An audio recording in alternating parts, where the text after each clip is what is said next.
Equiduct est un marché boursier réglementé européen destiné aux investisseurs privés.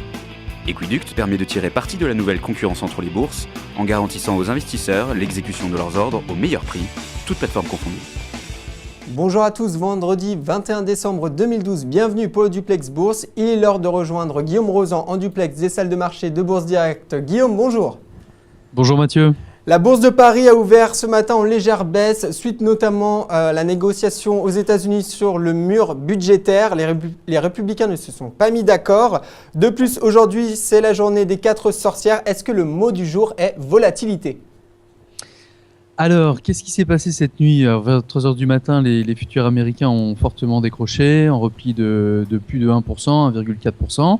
Ça correspond, comme vous l'avez dit, au rejet de ce que l'on appelle le fiscal cliff, qui a été donc rejeté, le plan B par les républicains. Sinon, on a eu de la part de l'INSEE une prévision du PIB en baisse à 0,2%. Et puis on attend pour 2013 un chômage proche des 10,9%, donc c'est assez conséquent. Voilà, donc c'est quand même un climat un peu incertain en ce moment. Et également, on attend pour 2013 une baisse du pouvoir d'achat. D'accord, donc tout va bien. Et quels sont les supports et les résistances à surveiller aujourd'hui ? Alors, en termes de support, là, on surveille très fortement les 3630. Et si ça cassait, on surveillerait les 3610, 3600. Et pour la résistance, donc là, on surveille les 3675.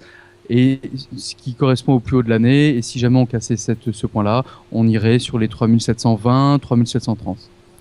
Du côté des titres, Altran Technologies est en hausse ce matin. Altran Technologies se développe de plus en plus en Allemagne, notamment avec l'acquisition annoncée de la société munichoise de conseil industriel Hansa. Que pouvez-vous nous dire sur le titre ce matin ?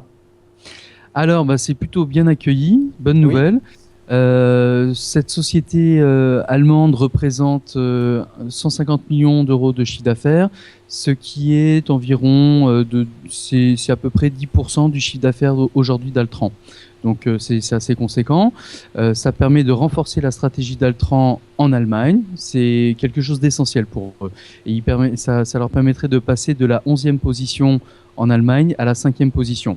Donc là, ils souhaitent vraiment s'implanter en Allemagne. Le CIC upgrade Altran avec une recommandation allant jusqu'à 7,60 €. Oui. Donc c'est plutôt une recovery. Depuis le début de l'année, elle a une performance de plus de 100%, 104% sur 2012. Son PER reste raisonnable puisqu'il est de 13. Maintenant, parlons des baisses avec le titre ADP. Il y a eu une annonce notamment d'un abaissement de divers objectifs clés pour 2015. Que pouvez-vous nous dire sur le titre ce matin ? Oui, donc la société avait effectivement communiqué sur un plan allant jusqu'à 2015. Et là, aujourd'hui, ADP a tout simplement revu ce plan à la baisse. Alors du coup, plusieurs maisons dégradent, dont Chevreux. La croissance attendue sur 2015 est annoncée entre 1,9%, 2,9%, alors qu'ils tablaient sur 3,2%. Donc suite à ça, ils ont annoncé une réduction des effectifs de 7% sur les mois à venir. Et puis sur 2013, on ne s'attend pas à des miracles, ce sera à peu près le même trafic que 2012. Donc il n'y aura rien de transcendant sur la valeur sur 2013. Terminons maintenant sur Wall Street qui a clôturé hier dans le vert. Bien qu'il reste des inquiétudes concernant le fiscal cliff, d'autres indicateurs sont positifs comme le PIB par exemple ou les inscriptions au chômage. À quoi peut-on s'attendre aujourd'hui à l'ouverture des marchés ? Alors, c'est vrai qu'hier, on a eu une très bonne surprise concernant le PIB du troisième trimestre qui est ressorti en hausse de 3,1%. Rappelons qu'au deuxième trimestre, c'était une hausse de 1,3%. Et on s'attend au quatrième trimestre également à de bons chiffres. Concernant cet après-midi, on a les dépenses de ménage. Dépenses de ménage en léger repli quand même attendu à 0,3% par rapport au mois d'octobre, là où on était à 0,5%. Les commandes de biens durables également attendues en baisse en baisse de 0,2%. Et puis le Michigan qui est attendu en légère hausse, puisque bon, voilà, c'est la période un peu euphorique aux États-Unis, voilà. Sinon, on regarde toujours le problème qui se passe au niveau du fiscal cliff aux parce États-Unis. Que les républicains ne sont même pas d'accord entre eux concernant le plan B.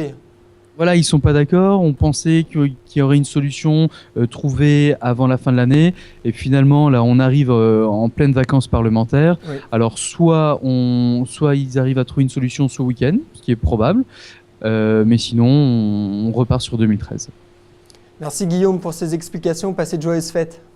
Merci beaucoup, à vous aussi. Au revoir Mathieu. Au revoir. Quant à nous, on se retrouve lundi pour un nouveau Duplex Bourse. C'est l'heure de Dr Win et Mr Lose.